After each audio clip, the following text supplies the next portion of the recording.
अस्सलाम वालेकुम स्टूडेंट। आज हम पढ़ेंगे Niels Bohr's model of atom. Bohr model of atom.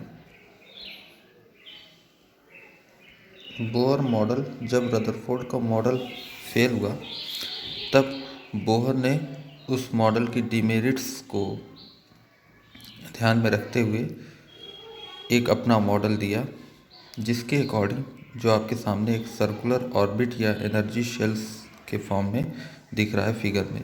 ठीक है। बोहर के अकॉर्डिंग जो रदरफोर्ड ने बताया था कि इलेक्ट्रॉन जो है न्यूक्लियस, जो पॉजिटिव चार्ज एक स्फीयर है जिसके अराउंड इलेक्ट्रॉन जो है वो मूवेबल हैं, लेकिन इलेक्ट्रोमैग्नेटिक थियोरी ये कहती है कि इलेक्ट्रॉन अगर मूवेबल हैं तो लगातार चार्ज पार्टिकल मोशन में होने की वजह से वो अपनी एनर्जी को खो देगा, लूज़ करेगा एनर्जी को, और फाइनली वो न्यूक्लियस में आके गिर जाएगा। मतलब अगर ये न्यूक्लियस है, उसके अराउंड में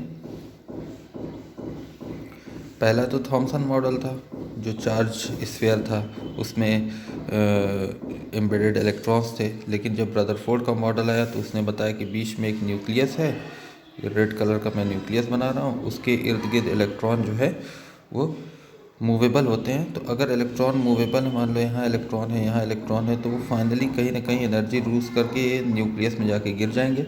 न्यूक्लियस में जाके गिर जाएंगे तो इसका मतलब एटम एग्जिस्ट नहीं करेगा, तो एटम बनेगा ही नहीं, और एटम नहीं बनेगा तो फिर इतने सारे मैटर या ये सारी चीज़ें कैसे बनेंगी। But still they are exist. तब ये बोहर ने बताया कि ऐसा नहीं होता कि इलेक्ट्रॉन अपनी एनर्जी को रेडिएट करे या लूज़ करे कि वो न्यूक्लियस में जा कर के गिर जाए, बल्कि उसके लिए एक पर्टिकुलर एनर्जी शेल्स हैं जिसमें वो लगातार रिवॉल्व करता रहता है। ठीक है, जो कि शेल के फॉर्म में ये दिया हुआ है, पहली शेल, दूसरी शेल, तीसरी शेल, चौथी शेल। उसका नाम रखा है KLMN रिस्पेक्टिवली। ठीक है, बीच में एक न्यूक्लियस है जहाँ पे प्रोटॉन रहता है सिर्फ, और ये शेल में पर्टिकुलर एनर्जी शेल्स में इलेक्ट्रॉन्स पाए जाते हैं।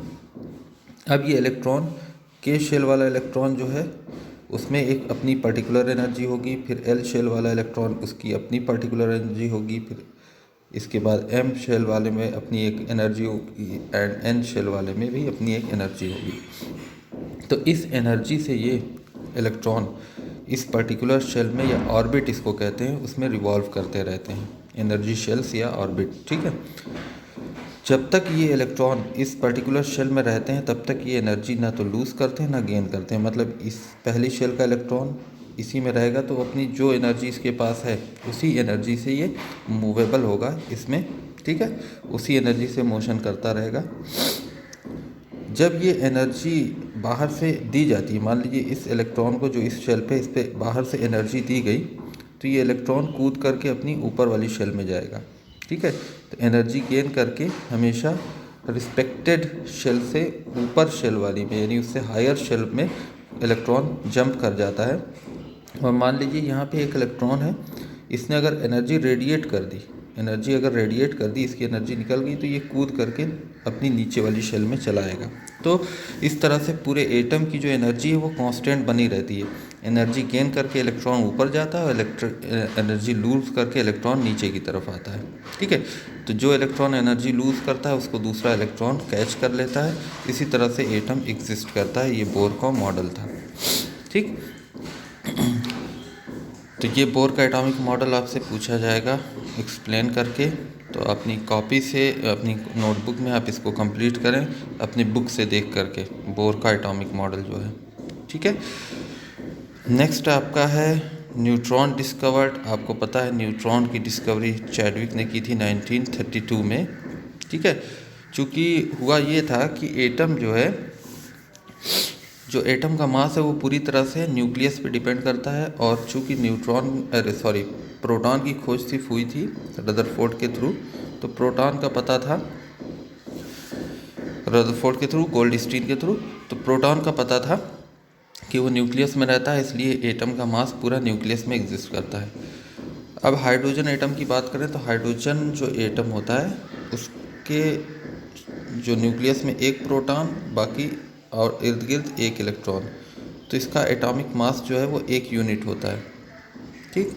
लेकिन जब हीलियम एटम की हम बात करते हैं तो उसमें 2 प्रोटॉन और 2 इलेक्ट्रॉन होते हैं, ठीक है।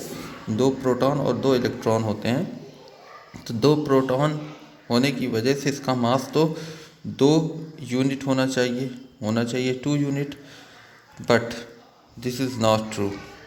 2 यूनिट नहीं, बल्कि हीलियम का एक्चुअल मास जो होता है वो 4 यूनिट होता है, ठीक है। तो 2 यूनिट रॉन्ग है, 4 यूनिट ट्रू है।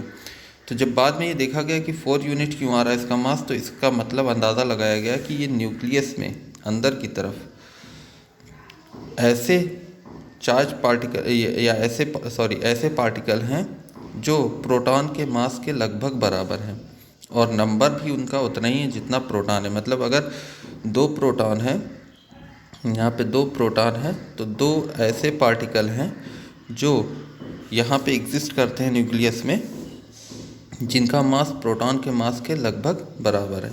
तो उसका मास नाम रख दिया गया न्यूट्रॉन। न्यूट्रॉन चूँकि न्यूट्रल होता है, उस पर कोई चार्ज नहीं होता, इसीलिए उसका पता भी बाद में लगा था। न्यूट्रल होता है, कोई भी इलेक्ट्रिक चार्ज नहीं होता उसके ऊपर, इसलिए n⁻0 लिखते हैं उसके, और इसका मास जो लगभग प्रोटॉन के मास के बराबर होता है। अब आप गिनिए 2 + 2, इन दोनों को ऐड करिए तो 4 हो जाएगा, ठीक है। अब ये जो फार्मूला बना एटॉमिक मास का, ये सही था कि जो एटॉमिक मास है वो डिपेंड करेगा number of proton plus number of neutron पे, ठीक है। प्रोटॉन और न्यूट्रॉन को एक साथ मिला करके न्यूक्लियॉन्स कहा जाता है। तो नंबर ऑफ़ न्यूक्लियॉन्स पे एटॉमिक मास डिपेंड करता है। तो हम कह सकते हैं इस तरह से, atomic mass is equal to number of proton plus number of atomic mass, जो होगा number of proton plus number of neutron, इन दोनों को जोड़ लेंगे तो एटॉमिक मास हमको मिल जाएगा। और ये दोनों का मास लगभग 1.6 × 10⁻⁻27 kg होता है। 1.6 × 10⁻⁻27 kg इसका मास होगा। इसीलिए एटम का मास इस तरह से एग्जिस्ट कर रहा था।